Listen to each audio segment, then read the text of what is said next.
mga kapuso, inaasahang lalakas at magtatagal pa sa loob ng Philippine Area of Responsibility ang Bagyong Cristina. Nakataas ngayon ang signal number 1, dyan po yan sa may southeastern portion ng Isabela, Aurora, northern at eastern portions ng Quezon, Apulillo Islands, ganoon din sa Camarines Norte. Signal number 1 din, dito po yan sa Camarines Sur, Catanduanes, Albay, Sorsogon, Masbate, kasama rin ang Ticao Island at Burias Island. Sa Visayas naman, signal number 1 din sa Eastern Samar, Northern Samar, Samar and Leyte, ganoon din po dito sa may Biliran at pati na rin sa may Southern Leyte. Sa Mindanao naman, nakataas po ang signal number 1 dito po sa may Dinagat Island, Surigao del Norte, kasama naman ang Siargao at Bukas Grande. Inaasahan po sa mga nabanggit na lugar yung masungit na panahon, ibig sabihin po niyan mga pabugso-bugsong hangin na may kasamang mga pag-ulan. Huling namataan ang sentro ng Bagyong Christine sa layong 760 kilometers, silangan po yan ng Catarman, Northern Samar. Taglay nito ang lakas ng hangin nga abot sa 55 kilometers per hour at pabugsong papalo naman ng 70 kilometers per hour. Sa ngayon po, pakanluran yung pagkilos niyan sa bilis naman na 15 kilometers per hour. Sa forecast track po ng Pag-asa, posibleng kumilos ang bagyo pa west-southwest po muna sa mga susunod na oras po yan at magpapatuloy hanggang bukas. Saka po ito gagalaw pa west-northwest naman o unti-unti po itong aangat. Kung magtutuloy-tuloy yung ganitong track, posible na ito po ay maglandfall o tumama dito po yan sa may Northern Luzon, maaari pong Huwebes ng gabi o di kaya naman ay sa Biyernes ng umaga. At dahil medyo mabagal po ang pagkilos ito sa ngayon at medyo matagal ding mabababad dito sa karagatan, posible po na lalakas pa yan bago lumapit sa kalupaan.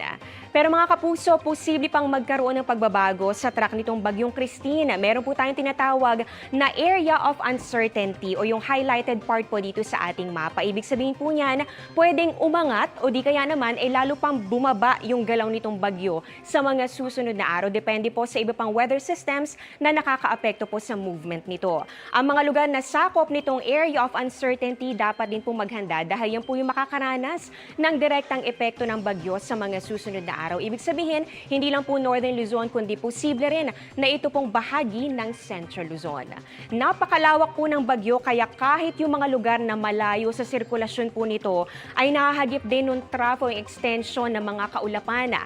Base po sa datos ng Metro Weather, umaga bukas may mga pag-ulan sa ilang bahagi ng Cagayan, Isabela, ganon din dito sa may Palawan, Quezon Province at pati na rin sa Bicol Region. Magtutuloy-tuloy po yan sa hapon at meron na rin po mga pag-ulan sa iba pang bahagi ng Calabarzon at ilang pang bahagi ng Mimaropa. Makikita po ninyo dito sa ating mapa, nagkukulay orange, kulay pula at meron pang kulay pink. Ibig sabihin po yan dito sa ating legend, heavy to intense o kaya naman ay hanggang torrential. So yan po yung mga malalakas, matitindi at halos tuloy-tuloy na mga pag-ulan. Kaya doble ingat at maging alerto po sa posibilidad ng mga pagbaha o di kaya naman ay landslide.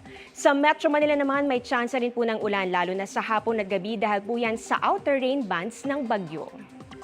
Makakaranas din ng mga pag-ulan ng halos buong Visayas, lalong-lalo na po ang Samar at Leyte provinces, ganoon din dito sa may Negros and Panay Island. Dito naman sa Mindanao, inaasahan din po yung mga pag-ulan sa Soc-Sargen, Zamboanga Peninsula, Northern Mindanao at pati na rin dito sa ilang bahagi ng Caraga Region.